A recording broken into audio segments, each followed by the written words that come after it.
Well, hello there and happy November, YouTube friends and family. It's been a little while since I uploaded a video. Let's see here when my last upload was. Well, I'm going to need to. I'm gonna have to update my header. I'll get on that, but I have a lot of reasons why I haven't uploaded recently. One of the best and the most time-consuming has been trying to obtain an Xbox Series X. I think all I need to do is say the name of the console and everybody who has been trying to get one will understand. I hadn't even seen one in person in the past year that the console has existed. I haven't even seen one until 2 weeks ago. I finally saw one at my buddy's house. He actually had an Xbox Series X. That was my first time seeing one, and I said, wow, this actually exists. The process of getting one has been a horror story. It's kind of funny, because about 5 years ago, I made a horror story about the Nintendo Switch. Finding one of those in the wild was basically impossible. I think it was more of a horror story because of personal emotional strife and just the way that I was treated at the GameStop that I bought it from. This horror story is a little bit different. This is just about the process of obtaining a Series X, which pretty much goes like this.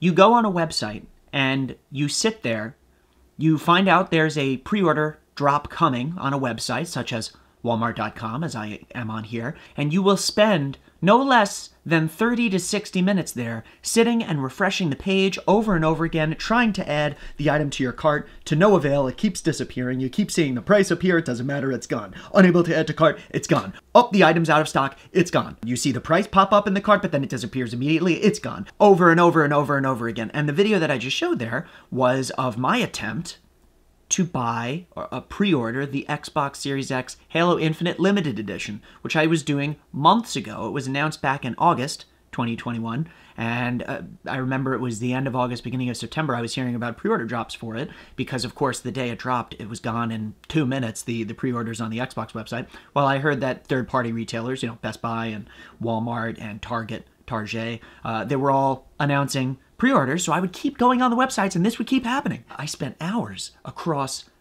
the span of about a month, maybe a month and a week, going to these drops that were announced on third-party websites, Walmart, Target, and online, a site I've never even heard of before, but sure enough, they had some pre-order drops. I couldn't secure one anywhere, and I wasn't even going to make an attempt when it was just the Xbox Series X. I figured I'm just going to wait out this crisis of the supply chain. I'm not going to try to get one this holiday season.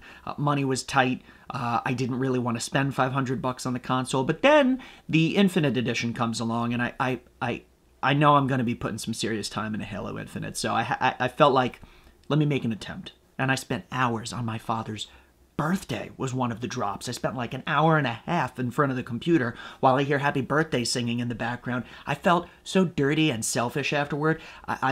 Oh my gosh, there were other events, there were family outings, there were weekends when I was trying to relax. No, I'm sitting on a page refreshing. Because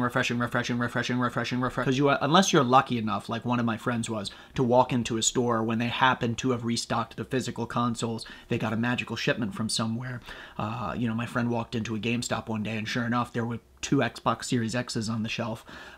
Unless you're lucky like that, you kind of have to pre-order one online. For the Infinite Edition, it was even more difficult because apparently it's a limited edition console. They didn't release tons and tons of them. People made lots of funny jokes that the Series X was the limited edition, people thought, because they couldn't get the normal Series X. That was the limited edition. But no, this Halo Infinite version, that's supposed to be the limited edition. I logged onto Walmart one day after these many weeks of trying. Thankfully, I was able to get one in my cart.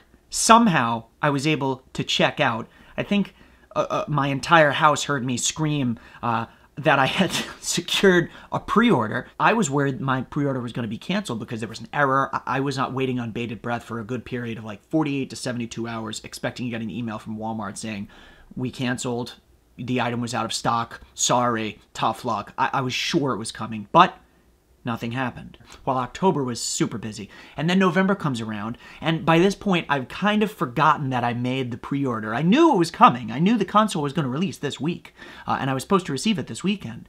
I knew that was happening. I always knew it in the back of my head. But And stick with me here, because this is where the horror story shifts from the humanity of trying to obtain the console in the first place and save it from a scalper's hands. I didn't even get into the scalping, but I think we all know the Halo Infinite versions of this console are going for almost triple the price of the MSRP. It's absolutely insane. I mean, the scalping is real. More gamers deserve the chance to get a console for the price that it is sold for and not pay exorbitant rates. Who are these people paying these prices? I guess they're diehard fans that they feel they have no other choice, but that kind of blows my mind. I would never in a million years even consider paying over $1,000 for these consoles when I know one day in the future they are going to be available for the MSRP.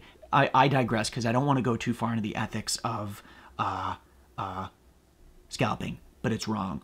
It's wrong. We're in November now. You know, this week, Thanksgiving's on the horizon. I'm really focused on work because thankfully work has returned to normal. In fact, I'm busier than I was for the past year and a half. You're trying to make the best of the upcoming holidays that you can. You might be trying to make travel plans. There's a lot on everybody's heads.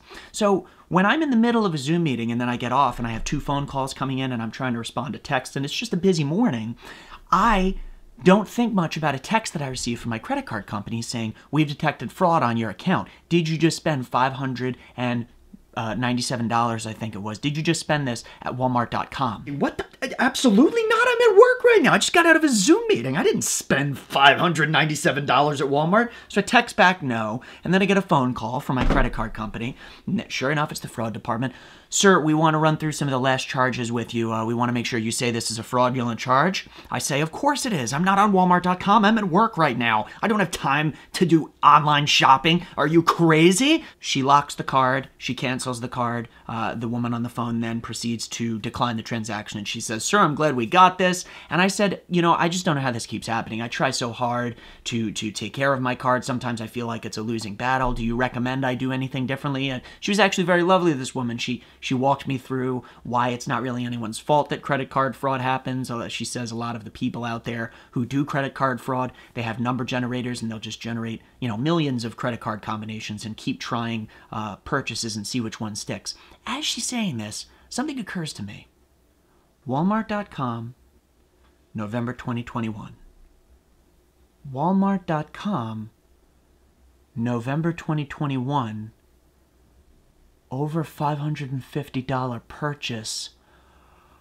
Oh my! I just canceled or at least declined the transaction for the console that I had to spend hours and hours and hours trying to secure. And now it's going to get canceled, and now I'm not going to get the console. Now I'm not going to get the console, and after all that time! So quickly I explained to the woman from the credit card company what happened. I apologized profusely. I said, "I'm so sorry. I made an error. I made a stupid error. That was a pre-order that I submitted months ago. I completely forgot about."